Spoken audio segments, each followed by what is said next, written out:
हुन्छ नि है खै त टिप्या खै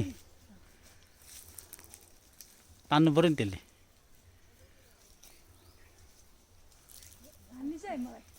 कति माथि माथि रहेछ अनि कसरी टिप्ने अम्मा पनि फले हान लट्ठीले हान्नु पर्यो लट्ठीले लट्ठीले हाल्नु हुँदैन बोट मार्छ हो ए आयो ल है नेक्स्ट नेक्स्ट ल आयो तीनटा आयो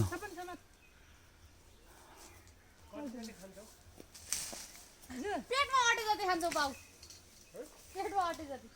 खै त टिप्ने नसकिँदैछ अनि त्यो धोतर ल्याउनु न त म टिप्दिन्छु सबैलाई सिस्नु हो आउ छोरीलाई सिज्नु बोल्यो हेर्नु घारी यस्तो घर वरिपरि यस्तो भयो सबै पर्यो के गर्ने हो रहेछ सिस्नु केही गर्दैन कि त्यसले पोलिसक्यो केही गर्दैन अरे ल ए गुजिर कतिवटा आयो ल पहिले कति खान्छौ अहिले टुटेर पर्सि लान्ने कि आज टिप्ने कि भोलि टिप्ने पोलिरहेछ त्यसले त बेच्दै टिपै सबै कता पोलिहाल्छ नि अब कहाँ हिँड्न लागेको कहाँ टिपेर राखे भयो भयो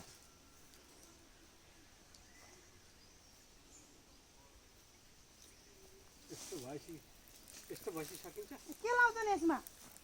होइन यसले त ऊ नै पोलिरहेछ नै आगो जस्तै पोल्छ नि मेरो ए पनि घावै भयो त न केही हुँदैन होइन भने घावै जस्तो गरी पोलिरहेछ भने अब भटपट पोल्छ अब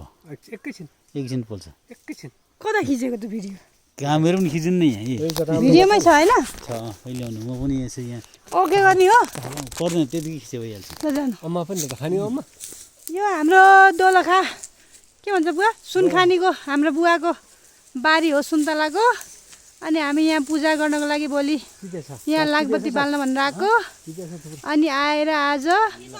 सुन्तला टिपेर खाँदैछौँ हाम्रो सरले यहाँ ट्रेकिङको लट्ठी लिएर आइसकेको छ अनि त्यो लट्ठीले सुन्तला टिप्न आइसकेको छ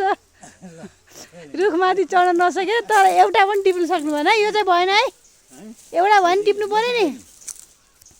अनि यहाँ अम्बा पनि फलेको छ है अम्बा पनि फलेको छ हामी भर्खरै बुवा हामीले भर्खरै खाना खाएको त्यही भएर हामीले अलिक खानामा चाहिँ उ गरेनौँ खोजी खोजी खान्छ यो हाम्रो सब सुन्तला घारी हेर्नु साथीहरू तपाईँहरूलाई घुम्नको लागि आउने मन लाग्यो भने आउनुहोस् यो हाम्रो माइती गाउँ हो दोलखा सुनखानी यहाँ हाम्रो बुवा हुनुहुन्छ माइती पनि कति छ मन लान्न मान्छे साक्खै माइती हो यो हाम्रो आफ्नै हो हाम्रो